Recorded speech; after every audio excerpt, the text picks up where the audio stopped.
I'm Meredith Holmgren. I'm the curator of American women's music at the Smithsonian, and I'm the curator of Music Herstory, Women in Music of Social Change, which is an exhibition that's open in the Smithsonian Library's gallery at the National Museum of American History through February of 2024. The overarching message of the exhibition is largely celebratory. We're showing that women have made incredible contributions to the history of music and social change. And the exhibition is broken down into about 4 thematic categories.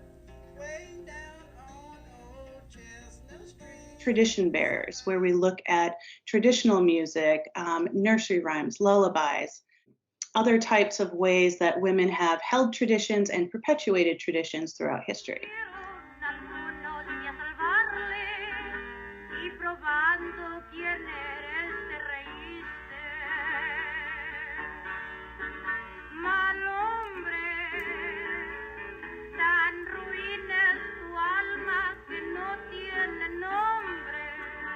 Then we have another section, groundbreakers, where we're looking at innovation.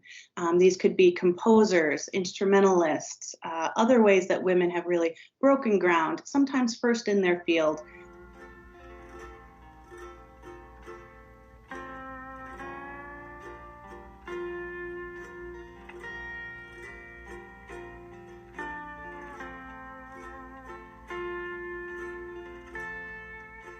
The biggest section is change makers, and this is a more explicitly political section where we look at political change in American life.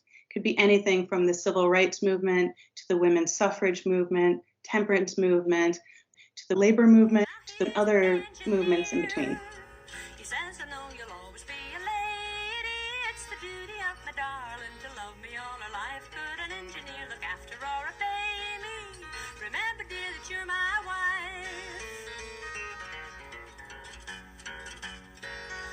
As soon as Jimmy got a job, I began again, then happy at me currently. The last section is music industry professionals. So we're not just recognizing the role of women performers and musicians, but we're also looking at behind the scenes. So women in the music industry, audio engineers, record label owners, music magazine publishers.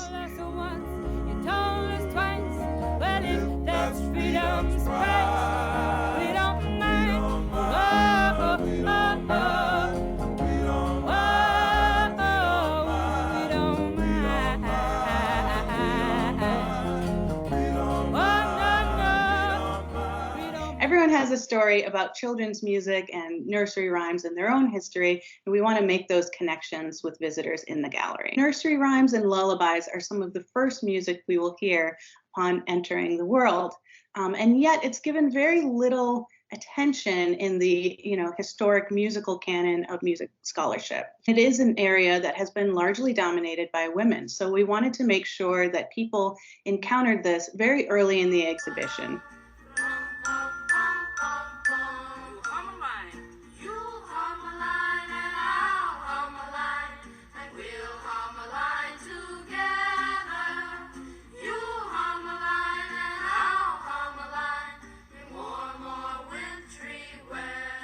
Within the Changemakers section, we look at several different political movements, one of which is the civil rights movement. And here, women made incredible contributions to the civil rights cause through musical expression.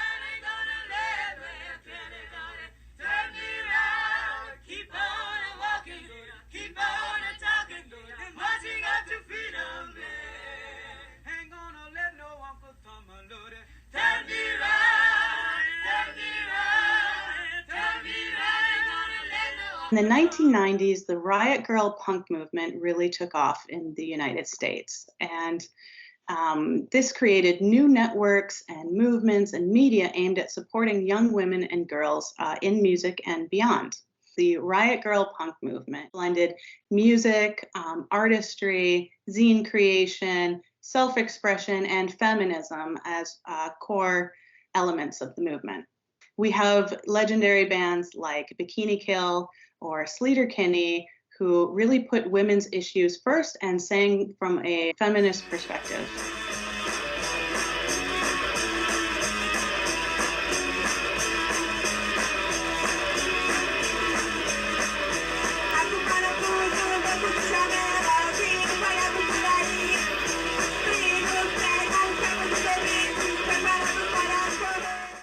I'm Evan Keeling, an exhibit specialist and comic artist with Smithsonian Exhibits. I've also been collecting and creating zines for years. The great thing about them is it's mostly just something that you can produce yourself. A lot of the early zine creators would sneak the copy machine at a place they were interning or their parents' office. The brilliance of them is just about anybody could do them. Anybody can create it. If you have ideas, you could put it together. People would learn rudimentary design skills by doing paste ups, cutting out things from old magazines. And that's what I love doing with these. And that's why I love these little ones I do workshops at the Smithsonian, largely with this design, because it's just an 8.5 by 11 piece of paper. To reproduce it, all you have to do is just make a copy of one side of it and then fold it up, and it's real easy to share. And that's what I spend a lot of my workshops talking about, is the idea that anybody can create this content. Anybody can write an article for a zine and produce it themselves. And this sort of culture really helped make it so that everybody felt that they could. And I mean, I've seen zines that were activity books. I've seen zines that were poetry, very specific musings on old TV shows, or zines about making zines. I mean, it's such a broad spectrum of possibilities with it. It really helps people who might feel that they are voiceless have a voice and share that with people really easily. I'm Sarah Cardello, and I'm the head of education for Smithsonian Libraries and Archives. And I can speak for all of us when I say I'm super excited for you to see this exhibit, be it on our website or in person. The website is a wonderful landing page to explore all of the details that we spoke about today in the exhibit and more. You'll see the playlist that has tons of songs curated for you to experience the exhibit more richly. And there will also be opportunities for you to explore what educational resources we have linked to the exhibit, as well as upcoming events such as zine making workshops. We can't wait for you to come in person and explore the space as well. Again, it's located within the National Museum of American History. It's the Smithsonian Libraries and Archives Gallery, and it's Music Herstory. Come on by.